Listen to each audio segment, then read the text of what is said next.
I'm Ted Gamble, Chair of the British Architectural Library Trust. The Trust is the nonprofit entity that supports the extraordinary library and collections of the Royal Institute of British Architects in London. This is the second presentation in our four-part 2026 lecture series entitled Brutalism, Architecture, Urbanism, and Representation. Today's lecture is titled Brutalism and the Transformed City. It explores how architects and planners of Britain's brutalist generation of the 1960s imagined bold new urban futures, from multi-level cities with vast megastructures to radical attempts to make the automobile a central part of urban life. It examines projects like the Barbican and Hook Newtown, along with influential plans and studies that shaped urban centers in Newcastle, Liverpool, and Blackburn. Driven by post-war optimism and a faith in progress, these transformative ideas promised a new kind of city. The reality, however, was often controversial, leaving behind concrete visions that still divide opinion today. The lecture will be presented by architectural and urban historian Otto Saumarez Smith. Otto is currently an assistant professor of art history at the University of Warwick. His work focuses on cities and buildings, analyzing the built environment as a way of understanding both historical development and political ideology, particularly the profound changes that have taken place to both the state and society in modern Britain. He came to Warwick in 2019, following a fellowship at Lincoln College, Oxford, and a lectureship in the history faculty at Cambridge. Otto is the author of Boom Cities, Architect Planners and the Politics of Radical Urban Renewal in 1960s Britain. The book is a monograph on the profound transformation of Britain's urban centers that took place in the 1960s, and it places architectural and planning history within the broader context of concurrent political, cultural, and intellectual development. Otto is currently completing another monograph that assesses the careers of architect Oliver Cox and sociologist Peter Wilmot to explore ideas relating to housing and sociology. Otto is the author of The Lost World of the British Leisure Centre, Action for Cities, the Thatcher Government and Intercity Policy, The Intercity Crisis and the End of Urban Modernism in 1970s Britain, and Landscapes of Hope and Crisis, Derelict Land and Leisure in 1970s Britain. He also runs, along with Professor Simon Gunn of the University of Leicester, an interdisciplinary urban history workshop called SPUD. Otto is a fellow of the Royal Historical Society and the Society of Antiquaries, and is a trustee of C20, the 20th Century Society, where he serves as chair of the Casework Committee. Otto earned a BA degree from the University of Warwick and Master of Philosophy and PhD degrees from the University of Cambridge. The interlocutor for today's lecture is the noted architectural writer, editor, and consultant Hugh Perman. Hugh currently serves as trustee and chair of the 20th Century Society. For 30 years, Hugh served as the architecture and design critic for the Sunday Times and has been a frequent contributor to numerous other publications as well, including The Guardian, The Observer, The Wall Street Journal, and The New York Times. He also edited the RIBA Journal from 2006 to 2020. He was an honorary fellow of the Royal Institute of British Architects. He also has served on the advisory group for Arts Council England and is chair of the Art for Architecture initiative at the Royal Society of Arts. He also serves on the Trust Advisory Council of the British Architectural Library Trust. He was served as a visiting professor of architecture at the Royal College of Art and is honorary vice president of the Architectural Association in London. Following Otto's lecture, Hugh will join him for further conversation. And now it's my great pleasure to introduce Otto Saumarez Smith. Thank you, Ted. That was wonderfully fulsome. And I just want to sort of say how much I'm missing the British Architectural Library. I feel homeless without it. So any friend of the British Architectural Library is a friend of mine, a very important thing for my life. So I'm very happy to do this. Thank you. Let's get my slides up. Um, Continue to share. Can someone just say that they can see that? Yes, we can. Brilliant. The terrible thought of giving a whole lecture and then realizing nobody was there. I heard that happen to someone, so that's good. Here we go. Brutalism and the transformed city. I'm going to start with this extraordinary, wonderful photograph. It's by a photographer called Peter Mitchell, who had got a job in the 1970s delivering white goods around the Leeds conurbation. And whilst he was on his rounds, he'd take these photographs with sort of vivid colours and mesmeric stillness. He climbed slightly up on a stepladder to get this sort of this looking down. Anyway, this shows an ordinary Victorian terrace at the end of a terrace in Westmoreland Street, actually in Sheffield, rather than Mitchell's normal stomping ground of Leeds. And behind this building, I suppose, looms the 13 stories, the concrete Kelvin flats, which contained 907 units with streets in the sky. And this is a real brutalist block. When we visit the site today, and you can see my photograph, I'm on the right, standing there for scale. What has happened here is sort of unexpected. The terrace remains, but the brutalist flats behind, which looked as impermanent as a cliff in Mitchell's photographs, have disappeared.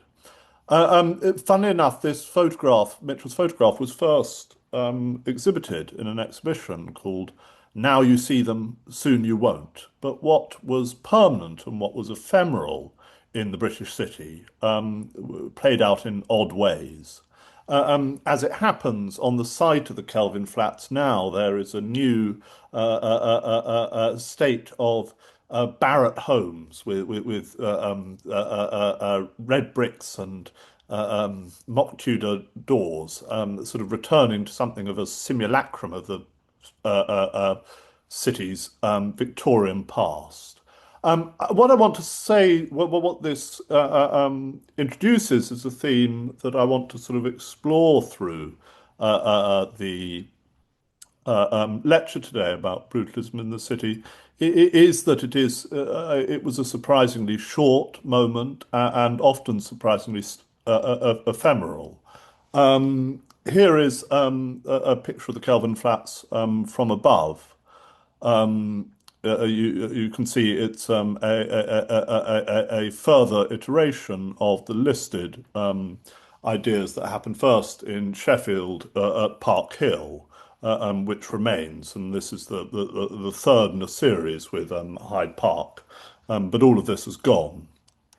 And this aerial photograph, I want to juxtapose with this image as a sort of, which would be the expected place, I think, to start with a question about brutalism, a lecture about brutalism and uh, British urbanism. This is Alison and Peter Smithson's competition entry for the Golden Lane estate in the City of London. Um, I think this is a very beautiful image. It's a collage, as you can see, but it isn't actually over the photograph, the aerial photograph. Isn't actually the City of London, but is on top of the recently bombed Coventry. Um, I've started with the Smithsons, and actually I want to give you a slightly a slightly different approach to the question of brutalism in the city, but we ought to start with it. The second obvious place, and you may have heard about this book in Owen Hopkins's earlier lecture on defining brutalism, is Rayner Banham's, I suppose, classic account. And this book starts with the word brutalism. Fun enough, is imported in this account from but by a group of architects working within the London County Council during the 1950s. But in fact, the people who took it, they took it from Sweden, and these architects were Oliver Cox, Michael Ventris, and Graham Shankland. And these people in Banham's account were the enemy. He described what he's called a polemic between the hards and the softs in the London County Council. And I feel, the softs have had a bad rap since, and a lot of Banham's language about this is that the softs were flimsy, effeminate, wishy-washy. It's often used in gendered language. But I'm showing you the two, iconic, I suppose, parts of this estate in Roehampton, but with the Alton East and Alton West. One showing the hards approach and one the softs approach. But I think what these photographs show is that in many ways, urbanistically, these people are thinking in very similar ways, and this is coming out of whether it's you see it as coming out of a an English picturesque tradition or the Corbusian model of towers in parkland. Actually, there's more to these than links these than separates them. And I think actually the reaction against Alton and its picturesqueness is actually maybe an alternative place where we can see where brutalist ideas of the city actually came from in the British case. I'm showing so. I've done a lot of work on architect planners, as Ted mentioned in the beginning, in the 1960s, and these people don't really fit into the type of binaries that Rayner Banham set out between, hards and softs. So this is a picture of Leicester's planner, Konrad Śmigielski, and he stands in front of images from his plans, and above is the hard city, the city of tabula rasa, gleaming towers, giant megastructural housing blocks. And below is the city of genius loci, Gordon Cullen perspectives, small scale, a softer modernism. And I suppose, this is when what is the brutalist city, and where those who actually had a hand in creating the city, I think they often had aspects of both of these kinds of ideas, and in many ways, Banham's strict distinction between these two things is unhelpful. So rather than start my talk with the Smithsons' unrealized Golden Lane project, it might be useful to start with the competition entry which actually won the Golden Lane competition and got built. This is Chamberlain, Powell and Bond's wonderful Golden Lane estate. And one of the things that's interesting about this is that it's contiguous with the Barbican, I suppose the most famous quote unquote brutalist building in Britain. And as I think we can see between these two pictures, that something of the shift um, from the jubilant colours of the 1950s to something harder, starker, more muscular in the Barbican is happening not just between generations, but within a single practice. I think the thing that if we are to start our history of the Brutalist city with the Chamberlain, Powell, and Bonsgone Lane rather than the Smithsons, I think the key term for them, and it's one we might return to, is this term urbanity. That unlike the model of the parkland at Alton. The Barbican was specifically urban. I mean, urbanity was one of these words. I think it melded both this 18th century idea of the gentle politesse of urbanity with this idea of something, the benefits of high density cities. And I think that their move their stylistic move towards the Barbican was to capture something that of this. A city shouldn't be pretty and dainty and suburban. It should be hard landscaped and tough. And I think this was recognizing certain types of sociological thinking at the time, which were reimagining the benefits of everyday working class urban communities and not seeing them as a site of problem.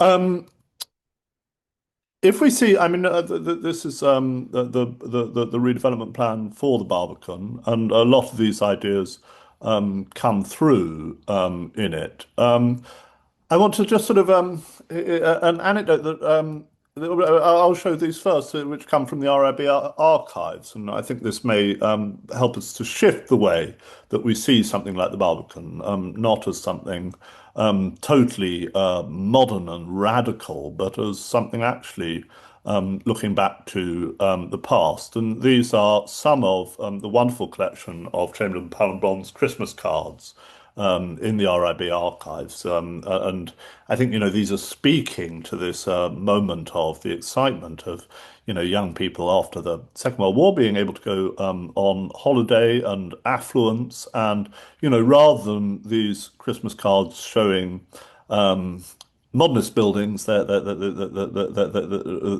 old buildings. And there's something in this that sort of uh, if we see the Barbican through this, which does have bits of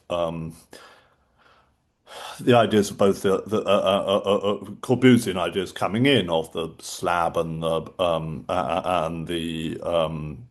terrace and the podium, but actually the way they talk about it is very much about London's typologies of muses and squares, and it's suffused with a pleasure in the urbanism of Oxbridge colleges and the Georgian townscape. And I think their Christmas cards suggest some of this historical uh, uh, influence on the type of city that they were imagining.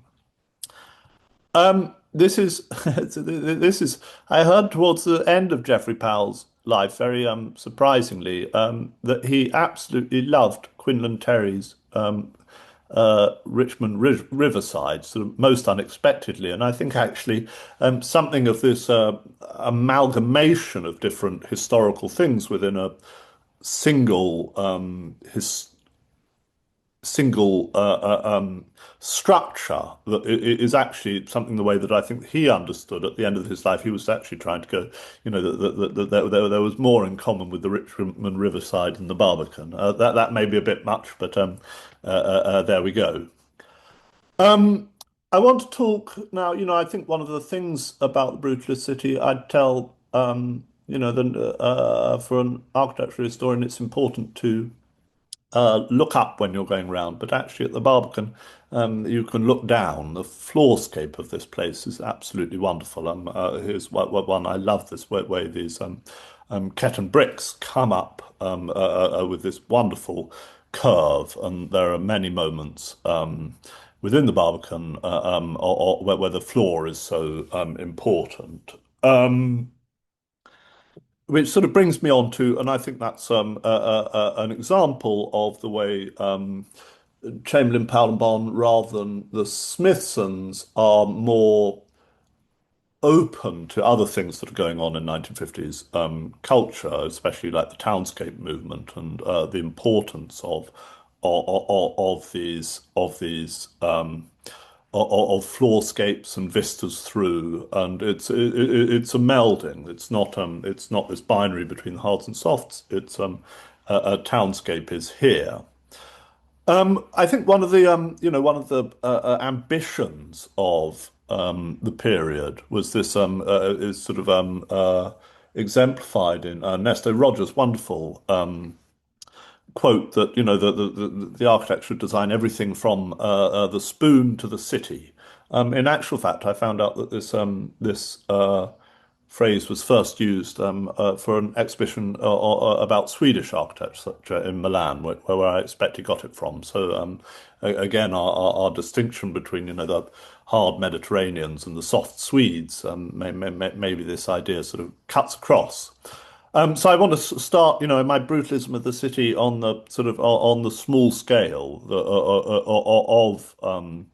of street furniture. Here are a number of examples of approved by the Design Council bits of street furniture, and I think it would be interesting to open up the term brutalism to this kind of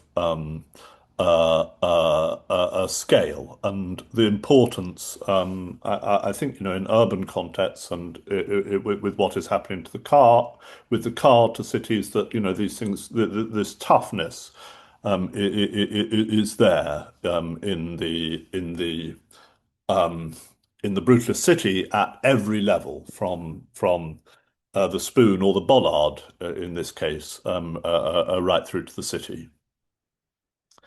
On brutalist street furniture, which is something I've got sort of interested in, it's very the scale, and I'm going to talk more as I go through this about some of the problems of conservation for architecture of this period, wearing my 20th Century Society hat on. And here are some examples of the street furniture in Robert Marshall Johnson Matthews' project at Reading, and this kind of scale of thing is very difficult to look after. I did talk to a planner at Reading recently who suggested that actually they were going to look up.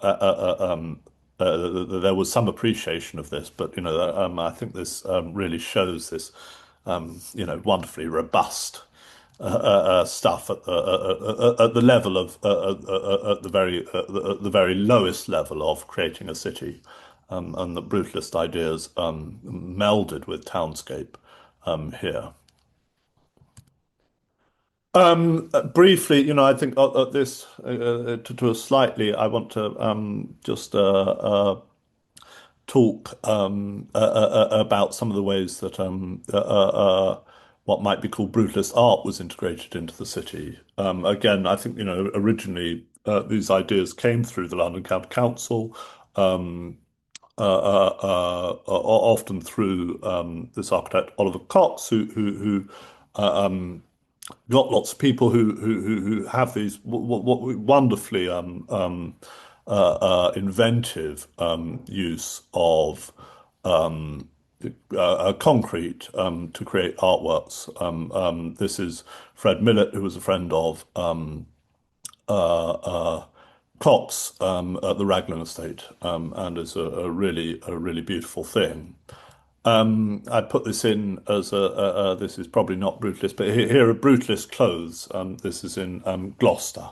So here are your concrete clothes and concrete underpants. But the main person who is working on this scale in cities with a huge amount of stuff, or much of it incredibly beautiful and wonderful, and I still haven't seen everything, is William Mitchell, who first came up through after getting this job early on in his career with Anthony Holloway at the London County Council, and then goes on to do a remarkable amount of stuff. We are slowly getting quite a lot of these listed, but there's just it's a huge amount of the 20th century anxiety's casework because he just made so much.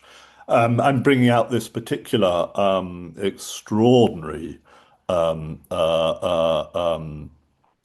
by him, which is underneath the motorway flyover in the South Birmingham, the Hockley flyover. And yeah, this is I've said down there is the Machu Picchu of the motorway age. It's the most extraordinary place with these incredibly beautiful concrete textures, and he must have worked so fast because he makes so much of these. And this has a nice, a lot of the early photos show people climbing on them, and I think it's still used as a climbing frame, and I like this public side of it. So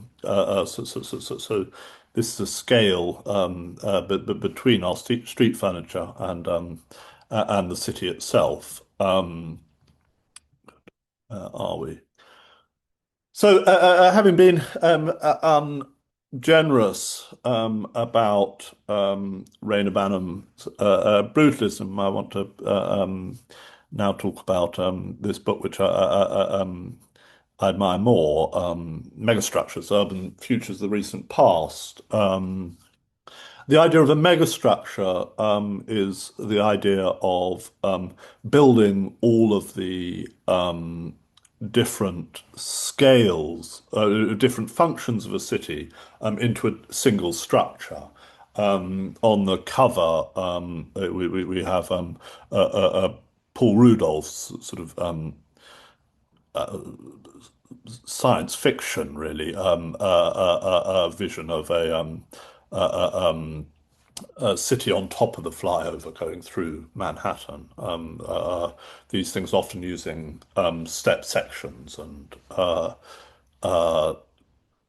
this is another, the idea of the megastructure. I think is largely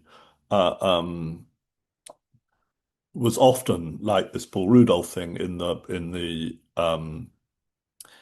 realm of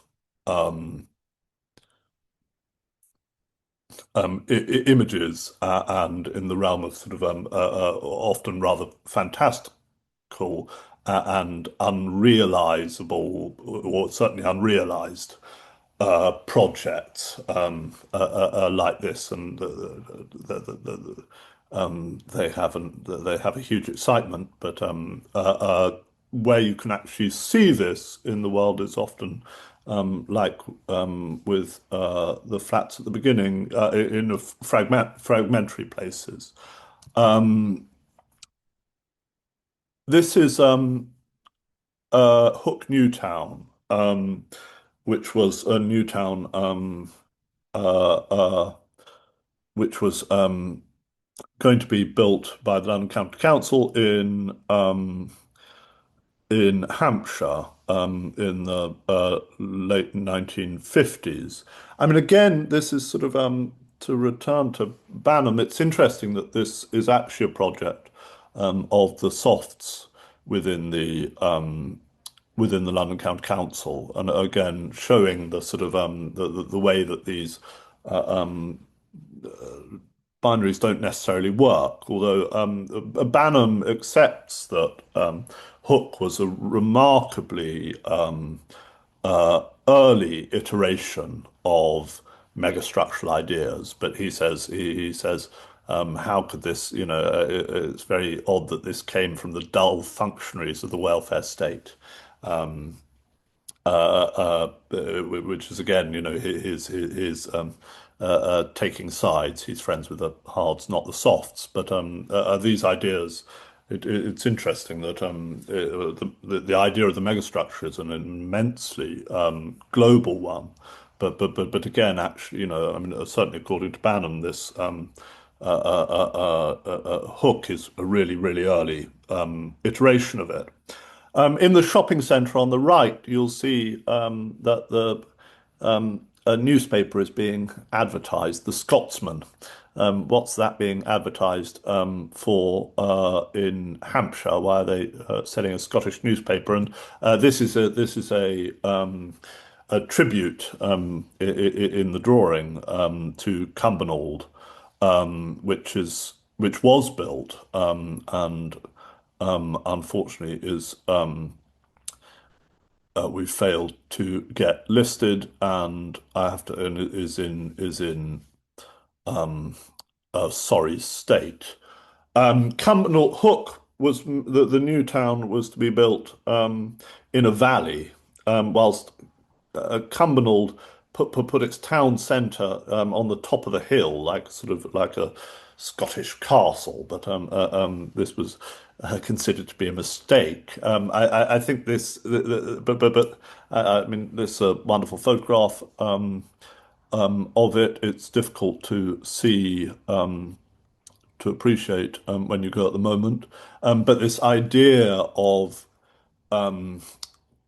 that I think this photograph shows that these things could extend forever. That and that they were the brutalist city is only ever sort of only ever incomplete, but can come can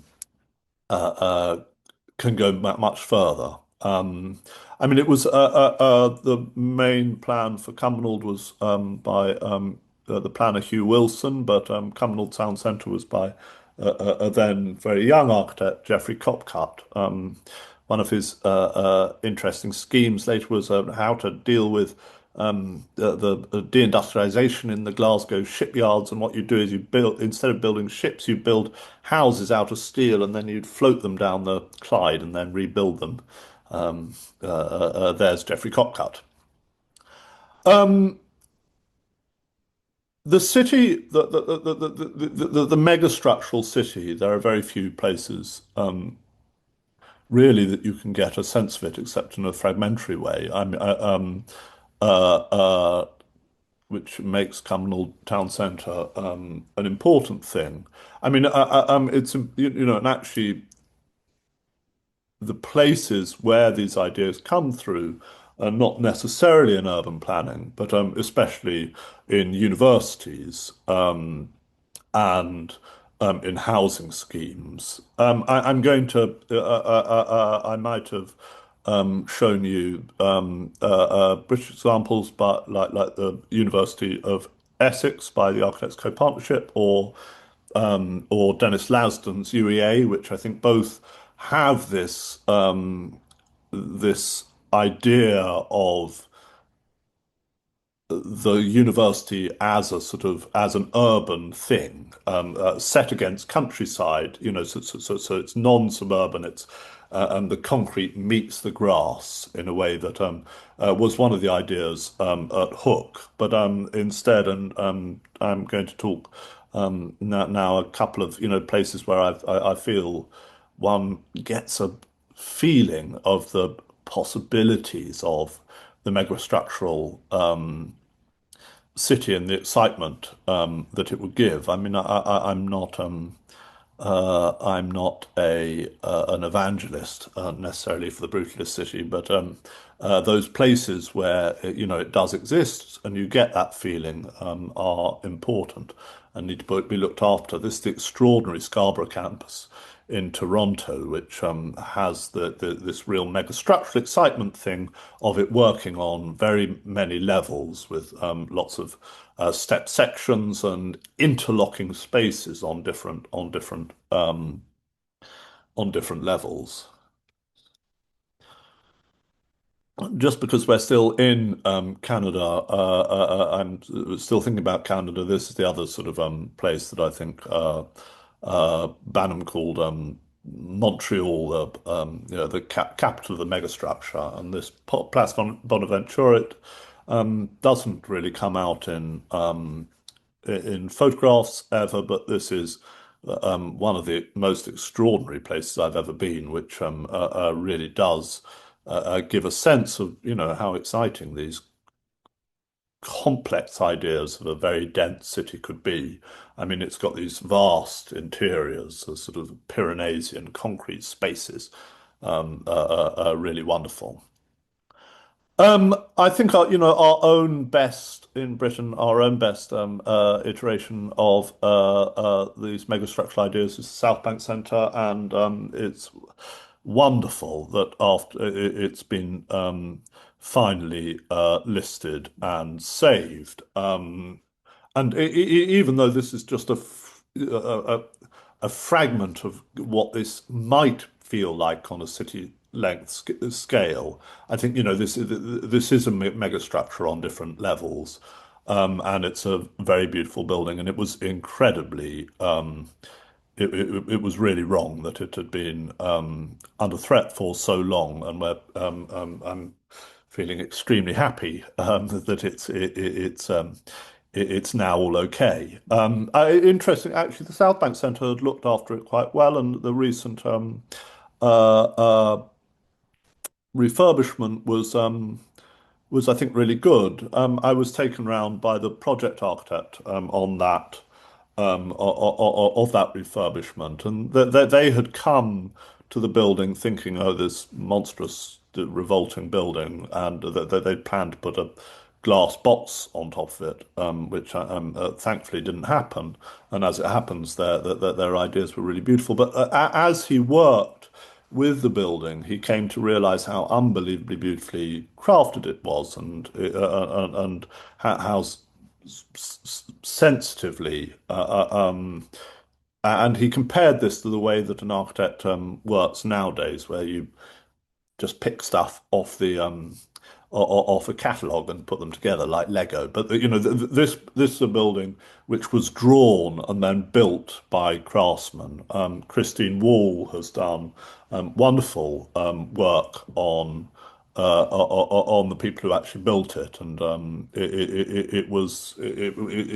it's been described as a wooden building actually, because it's all poured in wood, so it's got to be carpented first, and the people who made it were immensely proud of it. Actually, unlike the Barbican, which was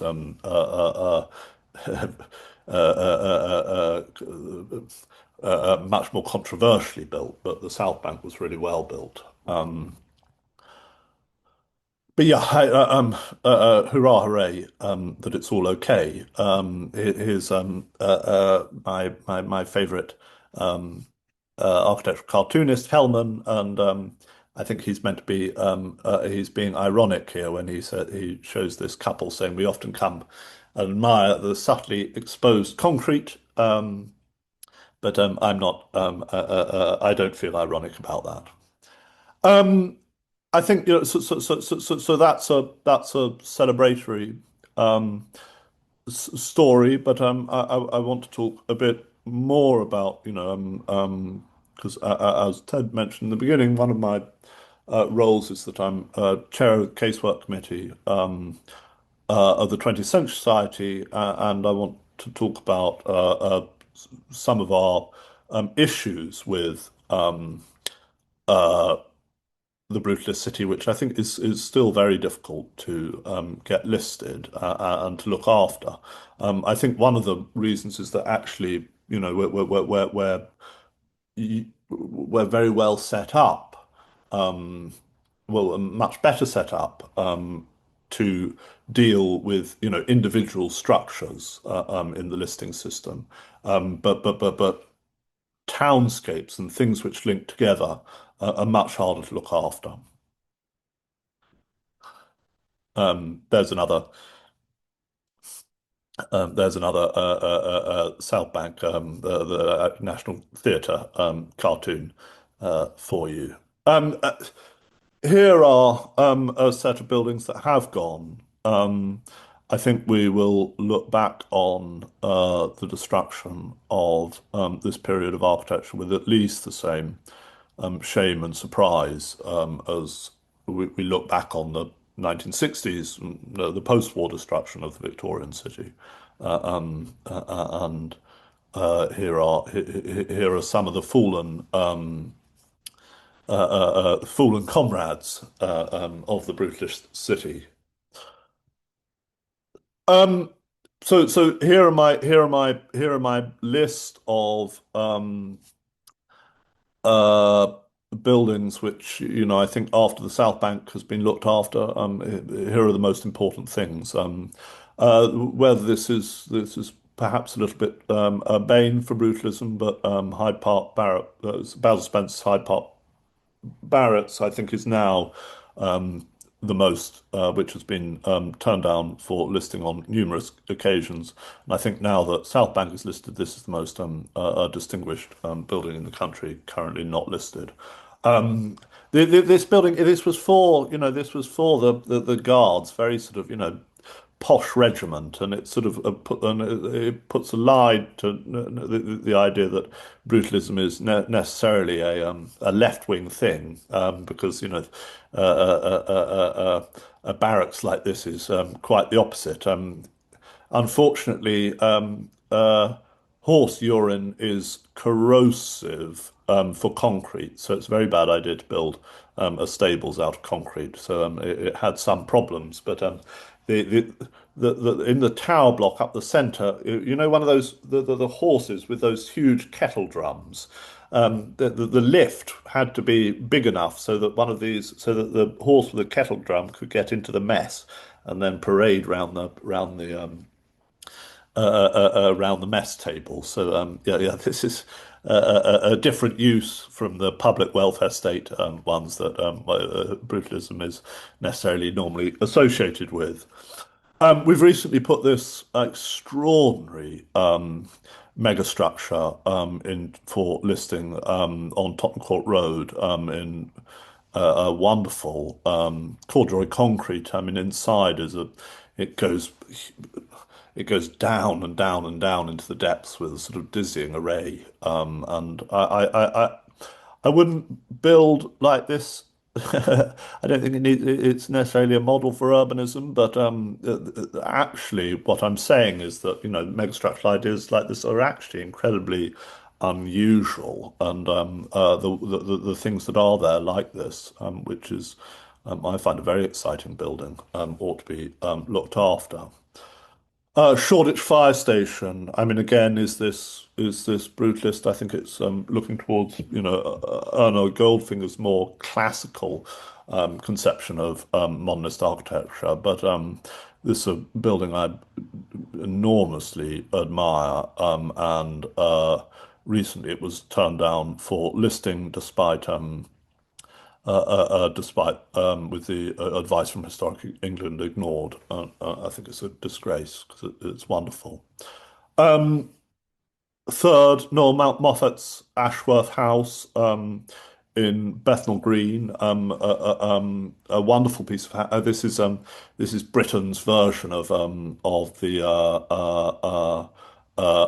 Habitat 67 in and again, even though it's not a city scale, it's sort of this wonderful accretive sort of cubist thing, and it's a most extraordinary building, which yeah, looks to international things, and there really aren't many things like this. And anyway, it's got a certificate of immunity from listing, and I worry for it. Last, Coleg Harlech. Actually, this is listed a really wonderful building in Wales. I've given you too many London examples, but falling apart. And here's these are my photographs of the accommodation in this wonderful tower with this incredible green flint concrete panels. As you can see, it's in a bad state here, and I think it has now properly gone. That's my call for you to all join the 20th Century Society and look after this stuff because I haven't really talked, although I have thought about the sort of where this extraordinary moment for architecture came from and the politics behind it. But I think here what I wanted to stress is that this was a very brief moment, and what everyone can say about the urbanistic ideas, there's not actually that much of this stuff left, and we're treating it very badly. Here's the extraordinary location of Harlech. That's 40 minutes, but I'm just going to end, with these beautiful. This is these are images drawn by the children who lived in the Unité d'Habitation, Le Corbusier's sort of, where a lot of these ideas of rough concrete and béton brut, I think ultimately come from. But I love the fact that the children who actually live in this see this not as an ugly monstrosity, but as a great galumphing, friendly beast. And I think we should think of we could learn something from the way these children and inhabitants actually see it themselves. Thank you. That's my conclusion. I hope you're still there. I'm here. Hello, Otto, again, and thank you so much for that, because the stuff you showed me there, which I was never aware of, I had no idea that Harlech stuff existed, for instance. Well, isn't that amazing, that theatre? The theatre, but also those flats. Yeah. In that landscape. The fact that because I mean, it comes off the cliff, so you come in at, what is it, the 10th floor and then go down. It must be very peculiar. Yes, but we think probably now gone. Yeah, that was in 2021 when I visited, and I looked. Yeah.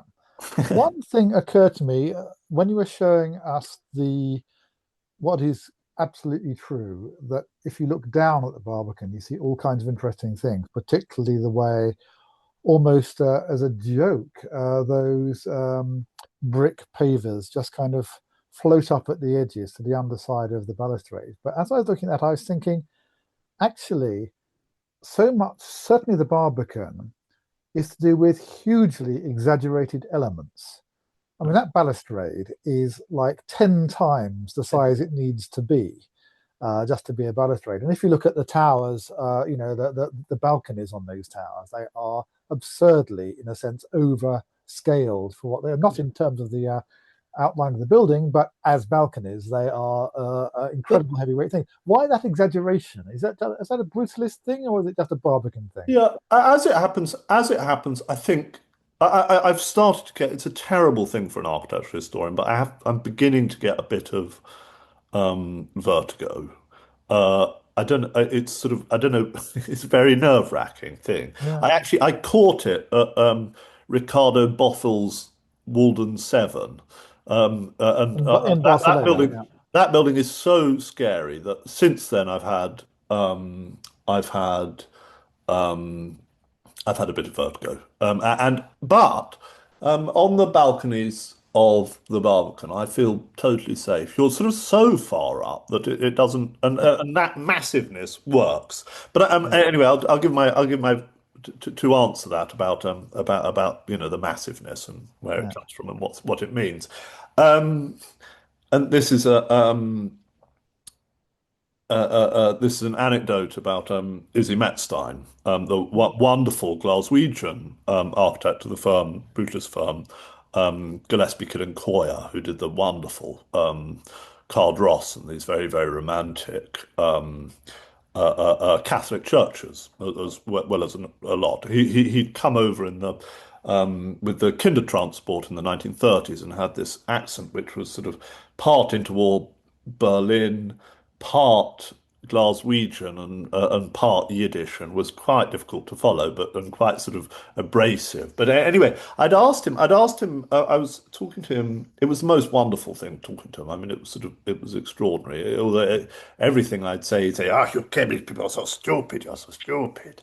But I asked him about so Robinson College is their sort of brutalist college, which has that In same in Cambridge. Cambridge, which has that same massiveness. And I'd asked him, this was built after um, after the Sainsbury Centre, Norman Foster's high tech building, and so I said, what do you think about the difference between these? And Izzy says there are two types of architects in the world. Norman Foster, he is a thin architect. I am a fat architect, and only the fat architecture can move the soul. It was very good, and I thought quite a lot about that. There's a lovely children's book. I don't know if anybody's read it, but by Andre Malraux called The Fatterpuffs and the Thinnerfers. Beautiful, marvelous book about, and it's this world that they sort of have to get on the Fatterpuffs and the Thinnerfers because one of them, the Fatterpuffs make tires and the Thinnerfers make spaghetti, and they need to swap. And all of the Fatterpuff architecture is sort of like, onion domes and sort of, Yeah. and I think actually it's quite good. And this is sort of, it was a book actually, Fatterpuffs and Thinnerfers, that Corbusier loved. I mean, I think, Corbusier's um, uh, uh, Irv he goes from a Thinifer architect to a Fatterpuff architect. Um, It certainly does. And that leads me on to a question. You showed us the remarkable and after 3.5 decades, long overdue listing or landmarking, I suppose we'd say in America, of the South Bank Centre in London. Particularly that bit you saw there was the Hayward Gallery at Queen Elizabeth Hall, part of it. And some have described that as Corbusian, but I was looking at that, particularly that picture, and I was thinking, well, up to a point, Lord Copper, because Corbusier was quite an urbane architect. His buildings were quite contained envelopes, whereas the South Bank Centre, it's hairy. It's almost inside out. It's almost you could easily describe it as being postmodern, in fact, given what was happening before that time. And a whole load of radical young architects at the LCC, some of whom were also doing a very urbane thing, which is the recladding of the Royal Festival Hall next door. So it seems that someone gave them license to just let their hair down on the South Bank Centre, which is what makes it so unique. Are you aware that there was any kind of oversight of that project from the powers yeah, that be? I mean, the London County Council Architects Department was the largest architect department in the world. I mean, and it is a really interesting model for how do you work at that kind of scale while still giving ideas for individuality. And I mean, the thing I do know about how that operated within the housing department, and they all had to work within the same cost, and but there was a real feeling that these things these would operate as studios and would be given aesthetic license, and there was a whether this, earlier on there was this disagreement between the hards and the softs. I mean, actually, I've been writing about the softs recently, and that's where my and tower blocks with pitched roofs and diapered bricks and I think the recladding of the Royal Festival Hall was I think it was Robert Maxwell who, and this was a brutalist, anti that, and that they could. So I mean, it was an extraordinary thing that that architecture, despite it being this huge bureaucracy, had scope for extraordinary uh, experimentation and individuality. I think it's I think it's a model that we could learn from. Um, You raised another point, which again I hadn't really considered, which is I suppose you see that a lot in work, perhaps even of today's architects, particularly housing architects like Peter Barber, where um, he wants to be a megastructuralist. He wants to put one vast building all the way around London rather than have suburban sprawl. And so any Peter Barber building, which are highly picturesque buildings, are in a sense fragments of an imagined megastructure. But you made the point, which I hadn't considered, which is that they were trying out the megastructural city in university campuses. I mean, it's obvious when you say it, but I hadn't really thought about that, which is that, get them while they're young. Places like Lancaster, places like Essex, in a softer way, or places like Sussex, were ideas of the city being tried out in the countryside on the country's youth. Do you know if that was a conscious thing that was happening there, or simply that was where the opportunities were? yeah, yeah, they talked about them as cities. I mean, I think that thing that you get with which was so important. There's a wonderful. I mean, Hook was extremely important. I mean, it comes through the plan, for Bath University, um, which Andrew Derbyshire had been in, and he'd been on the Hook team, and then it enters Ramjam and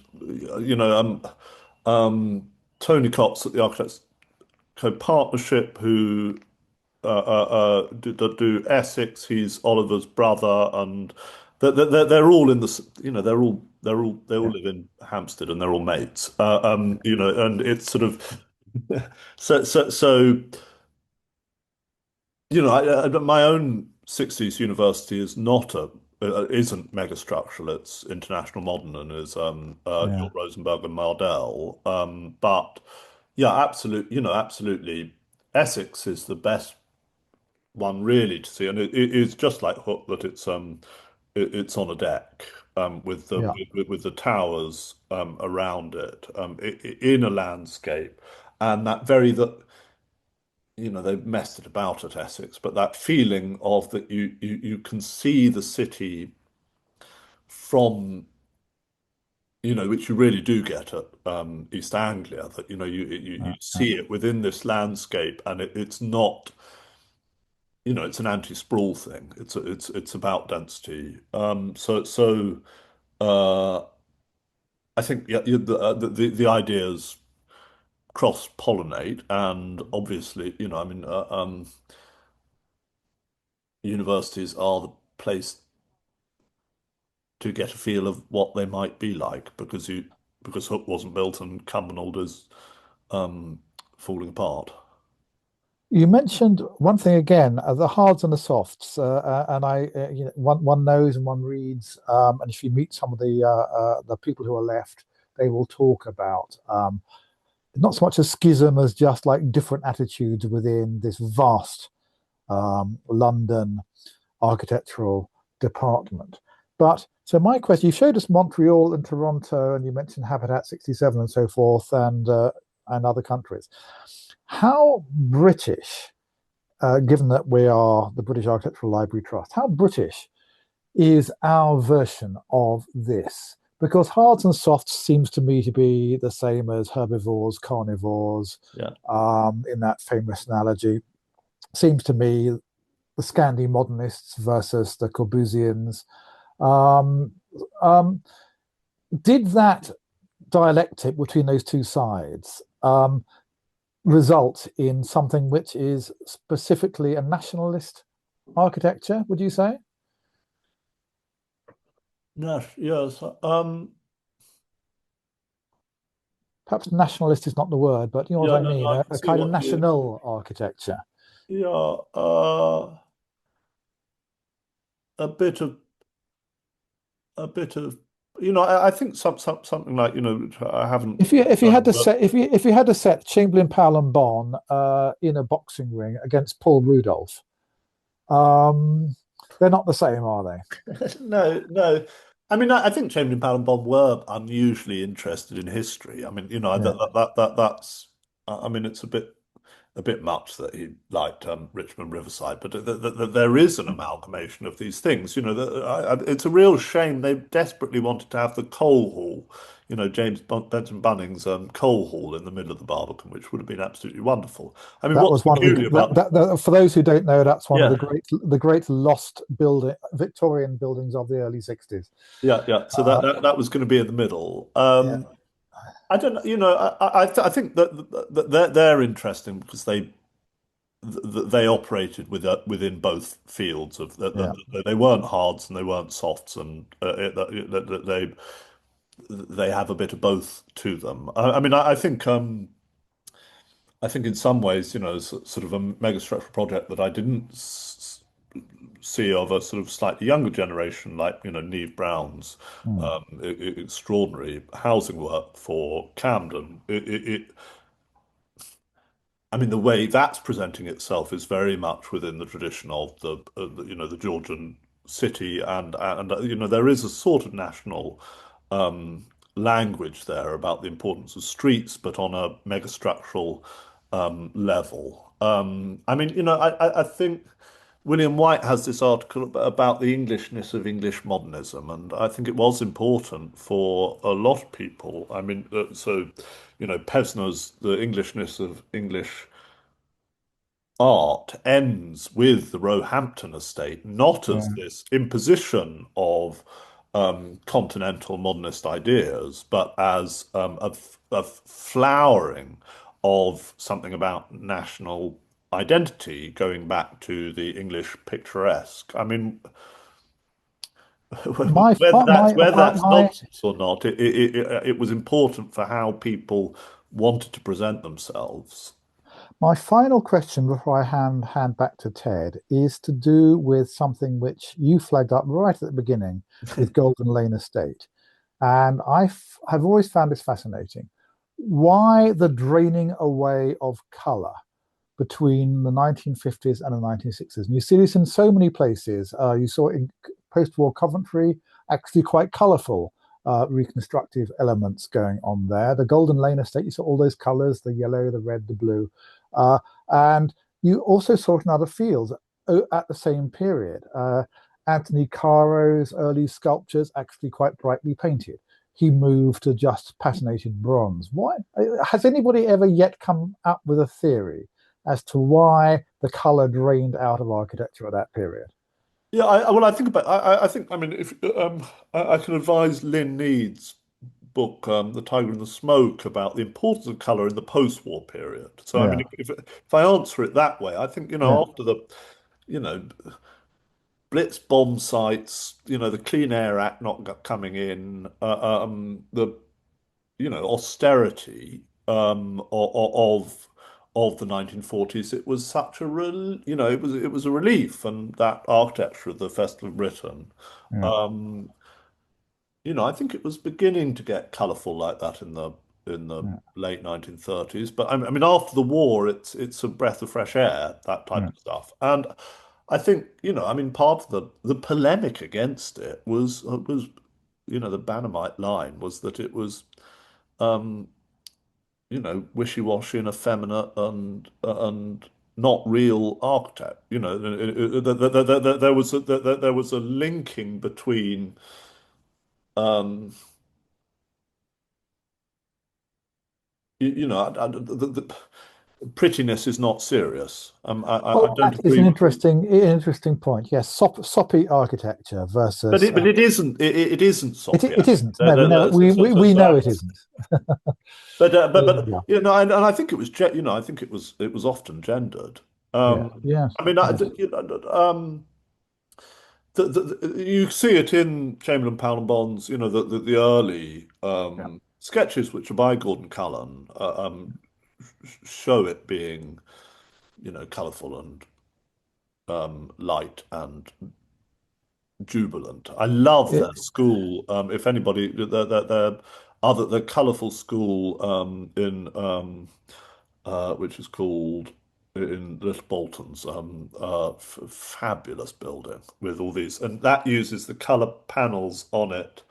My own house has the yellow panels, but yeah. in that school it uses them to teach the children about you know how primary colours work and how they match, so that you can the building's colour shows it through. So we'll end it there, and hurrah for colour and down with Yeah. Banham, I say. Well, I'm sorry for giving a talk about brutalism, which but my which Well, it is meant to be. It is so meant to be. thank you for that, and I shall hand back to Ted to conclude. Ted. Real pleasure. Thank you, Hugh. I, Thank you, Ted. I'd like to thank both Otto and Hugh for a great program. We saw some phenomenal images, and for me, we're so used to looking at great brutalist buildings as these wonderful, robust pieces of sculpture. And much of what we saw today, to get to your conversation, reminds you that they were these huge megastructure ideas, almost like Japanese metabolism. This thing that could almost grow by itself into the countryside, and wonderful images. Thank you. It was very fun. One thing before we go, I want to remind everyone of the topic and date of the upcoming third lecture in the series. The Brutalist Image will be presented on Thursday, March 26th. Speaker will be Valeria Carullo, and Hugh will again serve as our interlocutor. And just to remind everyone, information on the British Architectural Library Trust, its activities and programs, and other upcoming lectures can be found on our website, thebaltrust.org. Just want to thank everyone for joining us today. Appreciate it. Thank you.